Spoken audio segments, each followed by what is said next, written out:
Hey, what's going on? My name is Marcos Rocha, and I'm a director of photography based out of the San Francisco Bay Area. In this video, I want to show you how I do remote direct-to-camera interviews. So what exactly am I talking about? Often I get asked by producers, directors, if they can look at the camera angles remotely through Zoom because they can't fly in. It can be either because of budget reasons or time constraints or both.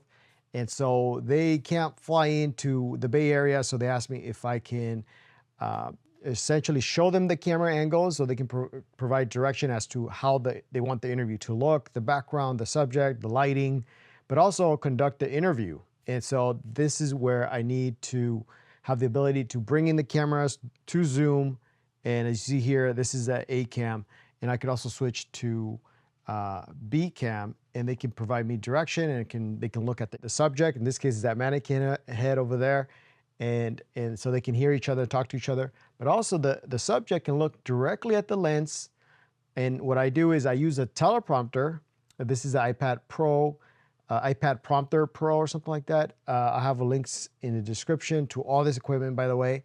This is my favorite one because it can go on rails. So if I need to make micro adjustments as we're on the call, I can do so just through the tripod, move around the camera, and it's much faster than having a teleprompter on a stand, which is usually the case for most teleprompters. And then my iPad goes on top of the prompter, and I connect that to Zoom. And so now our subject can look at the interviewer remotely, and they can talk to each other, hear each other, and that's how we do this remote interview. So let's talk about the equipment. Talked about the teleprompter, the iPad. You obviously need that in order to get a Zoom call so they can look at each other.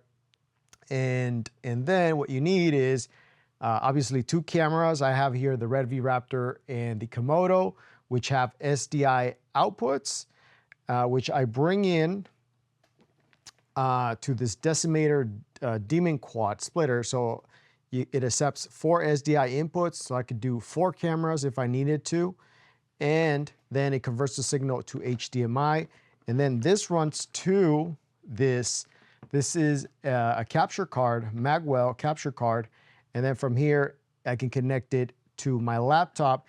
And so the director, the producer, whoever's on the call, they can look at the cameras and provide any feedback and ask questions through Zoom. And also the audio, sometimes I bring it in directly from the camera. I like to bring in the boom because I know I'm not gonna have any audio issues as far as rustling goes, because with labs, if it goes under the clothes, sometimes it might start rustling, and the director might be wondering, are we having audio issues? So I like to bring in the boom. So most of the time I'm working with sound engineers, and what they end up doing is recording audio to an external recorder. They do their thing, and then they bring in the audio into the laptop. But when it's just myself, sometimes I'm using Sony, and I like Sony better because I can bring in the audio straight into the camera, record internally, especially when I'm not working with the sound engineer. So those are more for run and gun shoots. And then the audio is brought in directly through the SDI in through the quad splitter, and so directly into camera. So the only thing I need to do is go into the Zoom settings and select the audio source from the capture card, because that's bringing in the audio from the camera. So that's one way to do it. Obviously, I'd rather prefer a dedicated sound engineer who can handle all that for me, because it's less stress on my end. Okay, another thing I forgot to mention is that the Red Komodo only has one SDI out. So I have the monitor that has, it goes the SDI into the monitor, and the monitor has an SDI out, which I then bring into the quad splitter. One thing I recommend is buy long SDI cables. In this case, my workstation is right next to the camera, so I don't need super long SDI cables, but sometimes this station might be off to the distance, so you want to get maybe perhaps 25-foot SDI cables or 50-footers. That way you don't have to be right next, stuck to the cameras. But that's up to you, what length you need for your setups. Usually I don't need long SDI cables, but it's just better to have those handy in case you do, right? So you connect to Zoom, and I can quickly switch here using the quad splitter. Essentially, it's a switcher. And if you go to control, output select, right now selecting window 1, which means input 1, which is our A cam. And if I go to window 2, now it's SDI 2, which is our B cam. And now, the director can give me any feedback on B cam, or if we need to go back to A cam, they can take screenshots and get approval on the angles or the lighting and all the good stuff. And so it's an easy way for them to also direct the look of the interview, not just the questions, but yeah, the look of it. So there you see. Aside from that, the audio output is from my laptop. Usually there's no problem because the laptop is right next to these cameras, because I'm monitoring the cameras and the connection.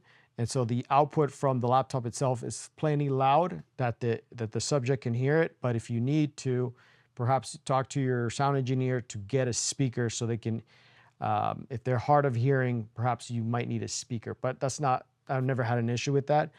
Other than that, make sure you mute the audio on the tablet, on the iPad that's sitting on the teleprompter. You don't want any audio feedback looping coming through. And I also turn off the video from the tablet, the iPad itself. That's for the interviewee, our subject, to look at the interviewer, and that's it. And so what you can do on Zoom is you can pin the main interviewer. That way it doesn't switch back between perhaps different people that might be on the Zoom call. You just want to make sure that it stays on the main interviewer. So you can do that on the Zoom settings. And that's pretty much it. That's the whole setup. I know you might have questions. You can go ahead and ask away down in the comment section. I'll try to get back to you. There'll also be links to everything I mentioned in the description. As always, thank you very much for watching. I'll catch you on the next one.